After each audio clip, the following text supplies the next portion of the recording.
In today's video, I'm going to teach you how to create cutouts and add border in Canva. By the end, you'll turn a regular photo into a clean cutout with a bold outline that stands out beautifully in thumbnails, social posts, and stickers. Start by opening your design in Canva. So your canvas is ready to work on. With your design open, upload the image you want to feature and place it directly onto the canvas. You can use the Uploads panel or simply drag and drop from your computer. Once it appears, resize it by dragging the corners and position it where it fits best within your layout. Getting it roughly in place now makes the next steps easier to preview.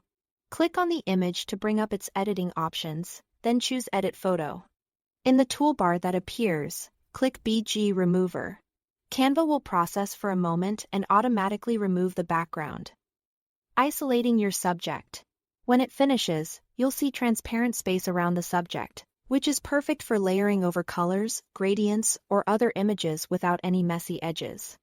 If the change isn't visible right away, zoom in a bit to confirm the background is gone and the subject is cleanly separated. Now let's add the border. With the cutout image still selected, go back to Edit Photo, open Effects, and then choose Shadows. Inside Shadows, select Outline. This applies an outline around your cutout and will dial in the settings so it looks polished and professional. Adjust the size slider to somewhere between 30 and 40 for a bold, eye-catching look that reads well even at smaller sizes. Click the color swatch and choose a color that contrasts with your background. White is a reliable choice for most designs because it creates a clear, crisp edge. Set transparency to 100 so the border is fully opaque and doesn't fade into the background. Finally, set blur to 0 to keep the outline sharp and defined, which gives your design that clean, sticker-like finish. Take a moment to review your layout.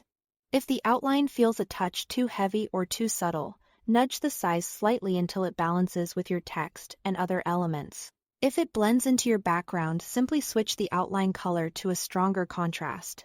And if you resize or move the image later, Canva keeps the outline applied, so your design stays consistent without extra work. That's all there is to it. Thanks for watching.